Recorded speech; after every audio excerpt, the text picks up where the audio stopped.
primer vicepresidente del Parlamento, Virgilio Saquicela. Sí, tras escuchar al ponente, se abre ya el debate de este proyecto de ley. Se otorga el uso de la palabra al asambleísta Carlos Zambrano. A través de las redes y de los medios de comunicación, yo creo que todos están a la expectativa de lo que suceda, de lo que se debata el día de hoy aquí en este pleno de la Asamblea Nacional.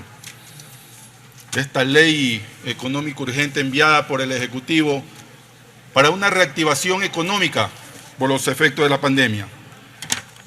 Yo creo que la postura nuestra ha sido muy clara. Por supuesto, hay que reactivar la economía del país.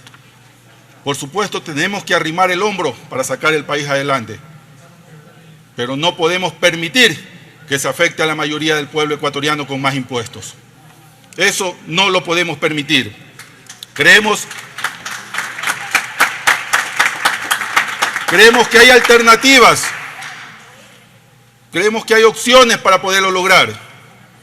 Sin embargo, en el debate que va dentro de la comisión que hemos tenido, muchas de estas observaciones que fueron dadas por empresarios, por gremios, por las universidades, por sectores turísticos, por microempresarios, por emprendedores, por los mismos legisladores de esta Asamblea Nacional, no fueron acogidas en su mayoría.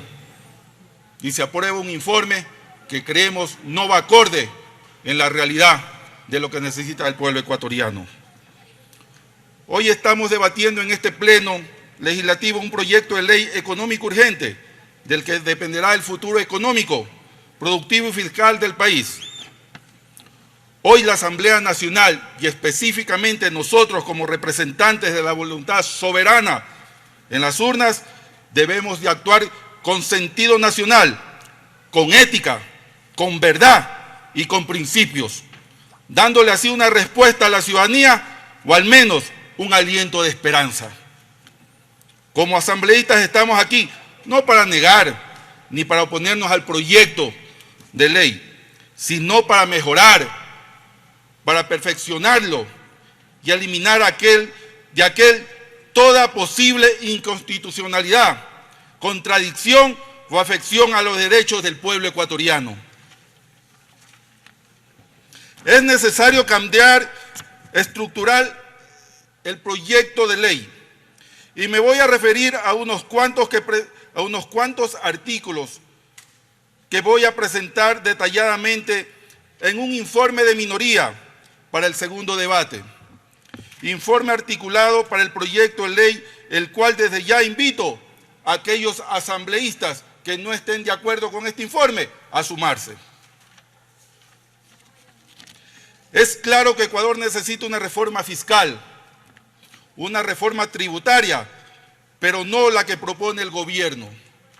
El peso de la crisis no debe recaer sobre el bolsillo de los ecuatorianos, sobre la clase media de los profesionales independientes y en relación de dependencia.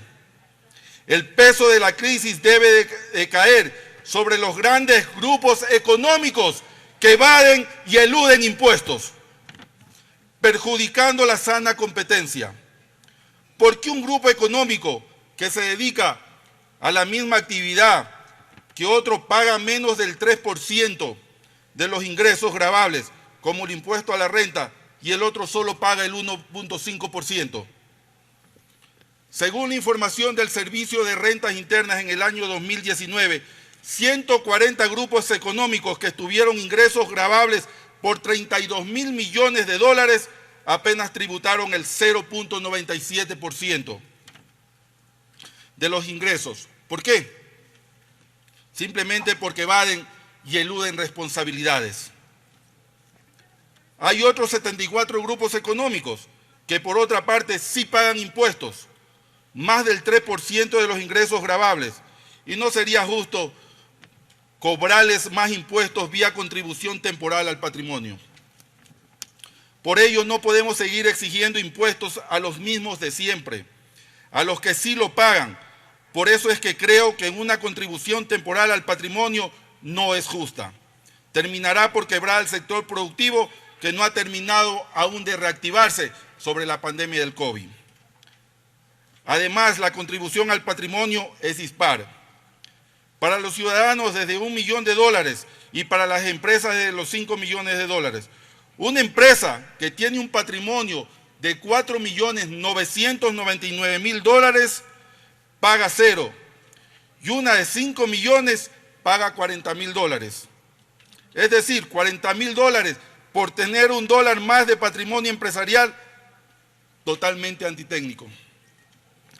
¿Por qué entonces a estos 140 grupos económicos que no han pagado impuestos no les cobramos al menos el 2% de presión tributaria efectiva? A manera de hacer una comparación, podemos mencionar como ejemplo que en Panamá las empresas que venden más de $1.5 millones se les cobra como mínimo el 4.67% de los ingresos gravables como concepto de impuesto a la renta. En el Ecuador, en cambio, se hace todo lo contrario. Hacemos las cosas al revés. El microempresario le cobramos como mínimo el 2% de sus ingresos gravables y a los grandes, nada. ¿A qué lógica se debe esto? Es indignante para todas las ecuatorianos y ecuatorianas, por quienes hoy elevamos su voz de protesta y clamor de justicia. Ahora bien, previo a entrar a otro tema, recordarán ustedes que uno de los compromisos de campaña del actual gobierno fue eliminar el impuesto del 2% para el régimen de microempresarios, lo cual también fue exhortado a este pleno de la Asamblea a través de la Comisión de Desarrollo Económico y Productivo a la cual pertenecemos. Sin embargo, es lamentable para mí anunciarles que no se elimina el impuesto del 2% para los microempresarios, sino únicamente se lo sustituye por otro llamado RIMPE. Es decir, se le seguirá cobrando entre el 1 y el 2%, dependiendo del nivel de sus ventas. Respecto al impuesto a la renta de las personas naturales, debo señalar que en este primer debate la tabla meteorológica quedó tal como el Ejecutivo lo envió. Es decir, quienes tienen 2.000 de ingresos mensuales, luego de deducciones, podían llegar a pagar 39. Ahora, aplicando el descuento, pagará $307, un incremento de 679%. Quienes tienen 3.000 de ingresos mensuales, luego de deducciones, podía llegar a pagar $939. Ahora, aplicando el máximo de descuento, pagará $2.824, un incremento de 201%. Quienes tienen 4.000 de ingresos mensual, luego de deducciones, podían llegar a pagar $2.738. Ahora, aplicando el máximo de descuento, pagarán $5.543, un incremento del 102%. Lo que se trabaja día a día, inclusive, y lo que se trabajó con la Comisión de Desarrollo Económico, con técnicos enviados por el Ejecutivo, con personas de la academia, lamentablemente no fue acogido en este informe. Si bien las observaciones y aportes que hemos presentado a la Comisión de Desarrollo Económico con un texto... Cuenta con un minuto, asambleísta, por Gracias, favor. presidente.